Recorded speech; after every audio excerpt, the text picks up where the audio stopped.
Hello friends, स्वागत है आपका अपने ही चैनल में। मैं हूं आपका होस्ट और दोस्त प्रशांत। दोस्तों, जैसे कि आपने देखा होगा थंबनेल में कि मार्केट का नकाब उतरने वाला है और ये आपको बहुत ही जल्द पता चलेगा। तो देखेंगे हम लोग निफ्टी में क्या होने वाला है, कैसे होने वाला है। और जैसा कि मैंने लास्ट वीडियो में भी बताया था, मार्केट 10,600 क्रॉस कर सकता है और मार्केट ने किया। मेरे चैनल पे अभी भी वो वीडियो अवेलेबल है, आप जाके देख सकते हो। तो फिलहाल बहुत सारी चीजें हैं, शायद आपको पता नहीं होगी, तो वीडियो अंत तक देखिए। बहुत सारी चीजें आपको पता चलेगी और मार्केट का बिहेवियर आपको पता चलेगा कि क्या होने की संभावना है और मार्केट कैसा अपना प्लान एग्जीक्यूट कर सकता है। तो चार्ट पे ही देखेंगे, सारा कुछ हमें चार्ट पे समझ में आता है, समझने की कोशिश हम लोग करते हैं कि क्या होने की संभावना है। शायद आपको दोस्तों ये पता नहीं होगा कि पिछले महीने में और उसके पिछले महीने में लगभग 15 लाख ट्रेडिंग अकाउंट्स यानी डीमैट्स अकाउंट नए ओपन किए गए हैं एवरी मंथ।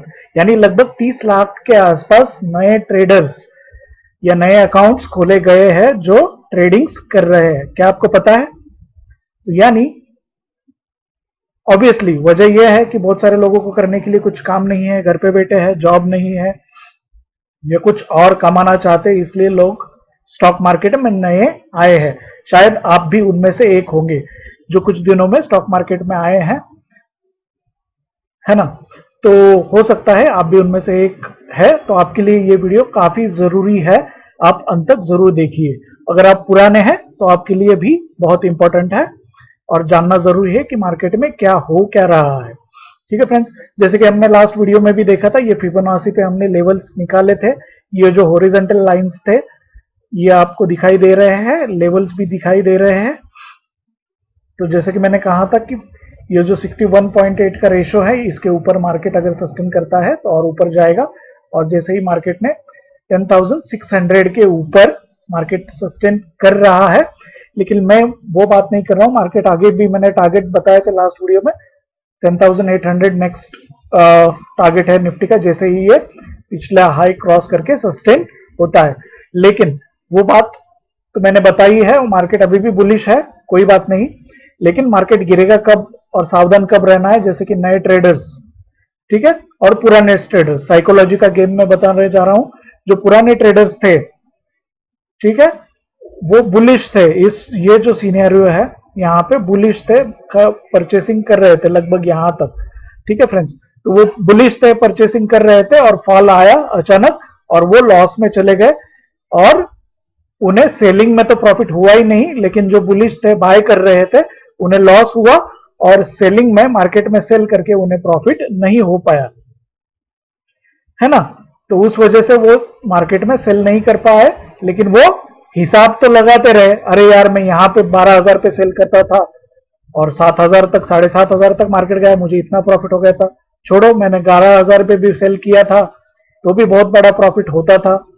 वो भी नहीं किया मैंने, चलो 10,000 पे, 9,000 पे सेल भी करता था तो भी निफ्टी में मुझे 1,000, 2,000, 3,000 पॉइंट्स मिलते थे, इतना बड़ा प्रॉफिट होता था। तो वो प्रॉफिट कैलकुलेट करके ये भाई साहब, जैसे ही रेड कैंडल दिखा, मार्केट थोड़ा सा ऊपर गए, ये सेल करते थे, ये सेल करते थे। और सेल करने से इस मार्केट में उनका प्रॉफिट हुआ नहीं है, उल्टा मार्केट ऊपर ही गया है। किस वजह से? उन्हीं की वजह से, क्योंकि जब भी लॉस होता है तो उन्हें बाय करना पड़ता है। ये हमने लास्ट वीडियो में देखा। और हुआ क्या है, जैसे ही मार्केट नीचे आया, कोरोना की छुट्टी कही है या जॉब लॉस कही है या कुछ करने के लिए कुछ नहीं है, तो स्टॉक मार्केट में बहुत सारे लोग आए जिनके पास पैसा भी था, इन्वेस्ट करना था। और जैसे भी कोई, अगर आप भी हो, मार्केट में एंट्री करता है तो फर्स्ट टाइम उन्हें प्रॉफिट ही होता है। याद करो, आपके पहले दिन आपको शायद प्रॉफिट ही हुआ होगा। मैक्सिमम लोगों को इनिशियली फर्स्ट जो कुछ दिन होता है स्टॉक मार्केट के, उन दिनों में प्रॉफिट ही होता है। तो ऐसे ही ये लोग हैं, पुराने लोग सेल कर रहे थे, लॉस कर रहे थे, और नए लोग इस जगह पे छुट्टियों के दरमियान, कोरोना की छुट्टियों के दरमियान इन्वेस्ट किया और मार्केट ऊपर चला गया। क्योंकि नए लोग हमेशा बाय करते हैं और बाय में प्रॉफिट उनको होने लगा।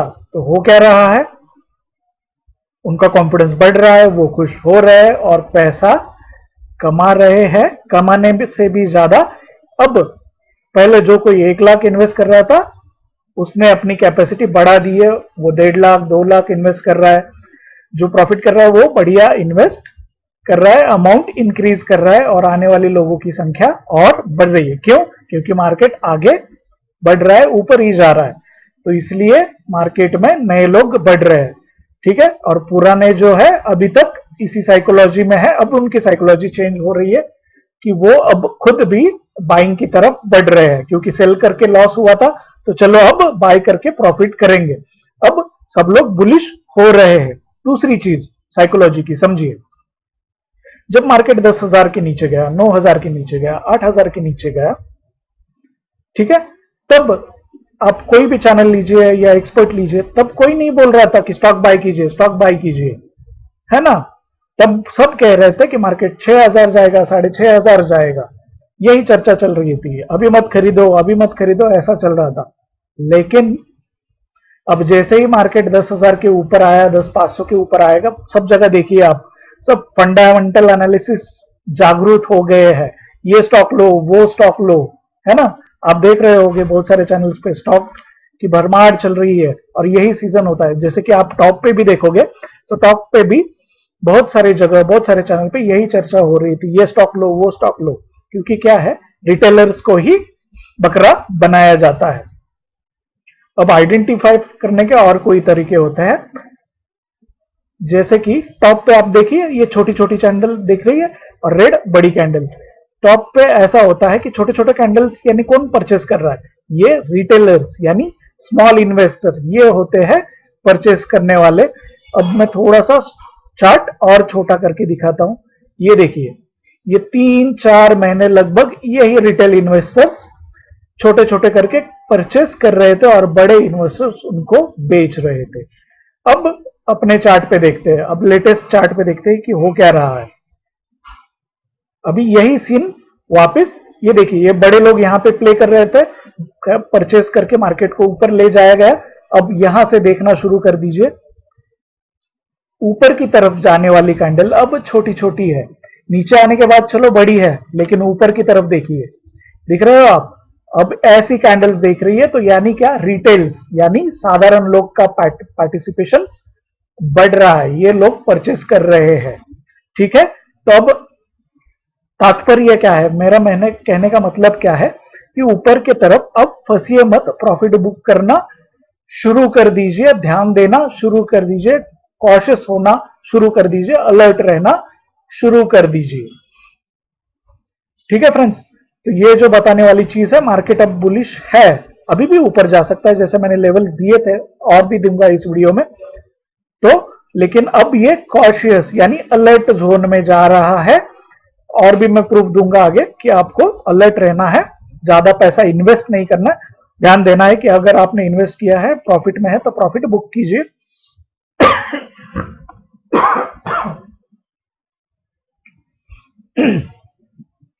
ठीक है फ्रेंड्स, तो और भी आगे लगभग सभी पॉइंट्स पे देखेंगे, क्योंकि अब बुलिश है तो बाई साइड में ट्रेड रह मुनाफा कीजिए, लेकिन कॉशियस रहिए। बाई साइड में ही प्रॉफिट होगा अभी भी, लेकिन इन्वेस्ट मत रहिए, प्रॉफिट बुक करते रहिए, ये कहना है। तो आगे चलते हैं कि क्या लेवल से क्या हो सकता है। अब ये लास्ट वीडियो में मैंने दिखाया था, ये ट्रेंड लाइन है कि मार्केट नीचे जाना कब शुरू करेगा, इस का जो आंसर है यहां पे हम लोग ढूंढने की कोशिश करेंगे। ये जो मैंने ट्रेंड लाइन बताई है और लेवल्स भी दी है, इस ट्रेंड लाइन के नीचे क्या लेवल है, 10,000 लगभग 200 की ये लेवल है। 10,200 के नीचे जाएगा तो मार्केट वापस अपने बेयरिश ट्रेंड में आने की संभावना बढ़ जाती है। लेकिन फिलहाल मार्केट ने ब्रेकआउट दिया है और उसके ऊपर सस्टेन है, तो मार्केट ऊपर जा रहा है, लेकिन छोटी छोटी कैंडल बन रही है। इसका मतलब यही है कि रिटेलर्स अब क्या कर रहे हैं, इन्वेस्ट कर रहे हैं, और बड़े लोग शायद अब निकलने की कोशिश यहां पे कर रहे हैं। तो नए लोग सावधान हो जाइए, ज्यादा इन्वेस्ट मत कीजिए, थोड़ा सा ध्यान देके कॉशियस रह के करिए। फिलहाल मार्केट बुलिश है, ब्रेकआउट है, ऊपर जा रहा है, जा सकता है, तो जरूर प्रॉफिट कीजिए, लेकिन अलर्ट रहिए, ओवर इन्वेस्ट मत कीजिए। लोन लेके या उधारी करके पैसा इन्वेस्ट मत कीजिए।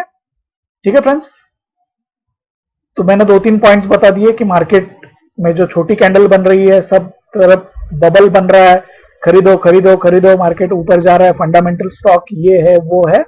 ठीक है, यहाँ पे किसी ने नहीं बताया था परचेस कीजिए, लेकिन सब कब जागरूक हुए हैं? इसके बाद 10,200, 300, 400 के बाद। ठीक है, तो मार्केट में जो पैनिक है, जो रियल सिचुएशन है, आपको भी पता है, कोरोना बढ़ रहा है, हालांकि फुल प्रूफ सॉल्यूशन अभी भी हाथ में नहीं है। देखिए, जब नेगेटिव न्यूज थी तब मार्केट ऊपर जा रहा था, बराबर है, बहुत सारी नेगेटिव न्यूज थी, चाइना की थी, कोरोना की थी, बहुत सारी नेगेटिव, फिर भी मार्केट ऊपर चला गया। अब होगा क्या? मार्केट ऊपर जाएगा। अब पॉजिटिव न्यूज आनी शुरू होगी, कोरोना की बहुत सारी दवाएं निकली कि पॉजिटिव आउटकम आएंगे, तब आप क्या सोचोगे? अरे मार्केट तो और ऊपर जाना चाहिए। लेकिन भाई साहब, मार्केट उल्टा रिएक्ट करने को शुरू कर देगा और मार्केट गिरने को शुरू कर देगा। कैसे पहचानोगे? तो ट्रेंड लाइन मैंने बनाई है और लेवल्स में मैंने बताया है, 10,200, 10,000, ये उसके नीचे मार्केट जैसे ही जाएगा तो मार्केट नीचे आने की संभावना बढ़ जाती है। तब कॉशियस रहना, अटकना नहीं है। और मार्केट ये जो फॉल है इतना फास्ट हुआ था, वैसे ही दूसरा फॉल अगर फास्ट होता है तो आपको निकलने का मौका भी नहीं मिलेगा। ठीक है, और देख लेते हैं। उससे पहले जो मैंने संभावना बताई थी, ट्रेंड लाइन बताई थी, छोटी छोटी कैंडल बताई थी, और दूसरी और महत्वपूर्ण बात है कि लास्ट टाइम का जो फॉल हुआ था वो कैसे हमने आइडेंटिफाई किया था, और आप भी अगर फ्यूचर में हो तो कैसे आइडेंटिफाई करते हैं। ये है India VIX, India volatility index. यहां से पता चलता है, इंडिया वॉलेटिलिटी इंडेक्स ने जैसे ही, आप बाद में जाके डेट मैच कर लीजिए, यहां पे अगर आप देख पाओगे तो डेट में दिखाने की कोशिश करूंगा इस दिन। ठीक है, 9 मार्च को वॉलेटिलिटी इंडेक्स ने, विक्स ने ब्रेकआउट दिया था। उसके बाद वॉलेटिलिटी इंडेक्स ऊपर गया और मार्केट बहुत सारे फास्ट तरीके से नीचे गया। ठीक है, अब मैं क्यों बोल रहा हूं कि मार्केट का असली चेहरा सामने आएगा, बबल फट सकता है, बहुत कुछ हो सकता है, क्योंकि वॉलेटिलिटी इंडेक्स जहां से उसने ब्रेकआउट दिया था, अगर आप टेक्निकल एनालिसिस जानते हो तो ये रेजिस्टेंस हुआ करता था, ये लेवल को पार करने को वॉलेटिलिटी इंडेक्स को यानी विक्स को मुश्किल हो रही थी, और उसने ब्रेकआउट दिया और ऊपर चला गया। और जब विक्स ऊपर जाता है तो मार्केट नीचे गिरता है, अपोजिट रिलेशन होता है। और ये भी आप देख लो, जब गिर रहा था तब मार्केट ऊपर जा रहा है, गिर रहा है तब मार्केट नीचे जा रहा था। अब ये उसके डिमांड जोन में या सपोर्ट पे आ रहा है। तो ये जो क्या कहते हैं हम लोग, ये जो जोन है, ये बहुत क्रूशियल जोन है, यहाँ पे ध्यान देना बहुत जरूरी है। ठीक है फ्रेंड्स, तो यहाँ पे ध्यान देना बहुत जरूरी है, तो यहाँ पे जरूर ध्यान दीजिए। और मार्केट यहाँ पे सपोर्ट लेके, अगर जैसे ही आपको ऊपर जाना दिख सकता है, ऊपर जा सकता है ये विक्स, तो मार्केट नीचे आने की संभावना बढ़ जाती है। अगर इसके बाद भी एक लेवल है, ये जो मैंने ब्लू डॉटेड लाइन से दिखाया है, ये लगभग 18.5 का विक्स का लेवल है, यहाँ पे भी एक सपोर्ट है। अगर इसके भी नीचे आता है और सपोर्ट लेके ऊपर जाने की, यानी ये जो 2-3 जोन है, यहाँ पे आपको ध्यान देना है। यहां से विक्स अगर सपोर्ट लेके ऊपर निकलता है तो मार्केट में गिरावट की संभावना बहुत बढ़ जाती है। ये विक्स एक ऐसा फैक्टर है दोस्तों, जिसको देख के आप समझ सकते हो कि मार्केट की अगली चाल क्या होगी। ठीक है, तो सब लोगों को यही क्यूरियोसिटी है कि मार्केट कब गिरेगा, कब गिरेगा। तो उन क्यूरियोसिटी का सवाल मैं दे रहा हूं कि आप खुद कैसे पहचानोगे कि मार्केट गिरने की शुरुआत कब होगी। ठीक है फ्रेंड्स, और नए ट्रेडर्स है, सावधानी से सुने, ध्यान से सुने कि आपको कब निकलना है या कब शॉर्ट साइड में रहना है। दूसरा जो रेजिस्टेंस लेवल है, मैंने आप जैसे बताया था 10,800, 750 ये एग्जैक्ट लेवल है। ये जो जोन है ये भी क्रूशियल जोन है, यहाँ पे आपको ध्यान देना है। लोअर लेवल मार्केट कहां तक ऊपर जा सकता है, इन लेवल के तक मार्केट ऊपर जा सकता है, और आप बुलिश साइड पे रह के भी और थोड़ा कॉशियस रह के ओवर इन्वेस्टमेंट न करते हुए आप प्रॉफिट कर सकते हो। 10,750, 10,800, 11,050 ये एक इंपॉर्टेंट जोन है, यहां से रिवर्स आने की संभावना मैंने बता दी है। और क्यों, मैंने सभी पॉइंट्स आपको क्लियर किए हैं। टेक्निकल एनालिसिस, साइकोलॉजी, नए रिटेलर्स आ रहे हैं, पुराने रिटेलर्स का साइकोलॉजी, सभी पॉइंट्स मैंने डिस्कस करने की कोशिश की है यहाँ पे। और दूसरा एक डाओ है जो भी ऊपर जा रहा है, लेकिन वो भी अपने ट्रेंड लाइन पे सपोर्ट ले रहा है, लेकिन जैसे ही आप देख सकते हो दुनिया डाओ को फॉलो कर रही है, तो यहाँ पे भी ध्यान देना जरूरी है। ये जैसे ही हायर हाई बना रहा है अभी भी, लेकिन लोअर लो कब बनाएगा, जब भी इस लो को वो ब्रेक करेगा या ट्रेंड लाइन को ब्रेक करेगा, है ना। ये जो ट्रायंगल अब बन रहा है इसके नीचे जैसे ही डाउ आएगा, डाउ भी क्या करेगा, लोअर लो बनाना शुरू कर देता है, तो मार्केट फॉल शुरू हो जाएगा। ये जो 2-3 चीजें हैं, कौन सी, बहुत सारी मैंने लेवल दिखाएगी, फिर से रिपीट करता हूं। ये ट्रेंड लाइन अगर ब्रेक करेगी 10,200 10,000, ठीक है। दूसरा मैंने बताया है ये विक्स, इसको सपोर्ट लेके। तीसरा मैंने बताया है लेवल्स जहां पर रेजिस्टेंस के लेवल है। और चौथा अल्टीमेटली जो सबसे बड़ा इंडेक्स है डाउ जोन्स, इसका भी आप सहारा ले सकते हो आप प्रॉफिट में एग्जिट करने के लिए या शॉर्ट साइड में ट्रेड लेने के लिए। तो इतनी संभावना आपको काफी है, क्योंकि क्या है, सब लोग अभी बुलिश हो रहे हैं। नए जो रिटेलर्स है ज्यादा पैसा लगा के फंस ना जाए, इसलिए मेरा ये प्रयास है, ठीक है दोस्तों। प्रॉफिट नहीं हुआ या कम हुआ तो भी चलेगा, लेकिन लॉस, बहुत बड़ा लॉस नहीं होना चाहिए, यही मेरी इच्छा है। और इस वीडियो के पीछे यही मेरी संभावना है। और दोस्तों, जो मेरा एनालिसिस था मैंने आपके साथ शेयर किया, जो मुझे लगता है, ठीक है। और इस वीडियो का डिस्क्लेमर है, ये एजुकेशनल पर्पस के हिसाब से है। ये वीडियो देख के आप खुद इन्वेस्ट मत कीजिए, आप आपका एनालिसिस खुद कीजिए, या आपके फाइनेंशियल एडवाइजर है उसकी सलाह जरूर लीजिए, ठीक है फ्रेंड्स। तो प्रॉफिट करते रहिए और स्टॉक मार्केट के राइट्स एंजॉय कीजिए, ओवर इन्वेस्टमेंट मत कीजिए, कॉशियस रहिए, लेकिन प्रॉफिट बनाते रहिए। Happy trading friends.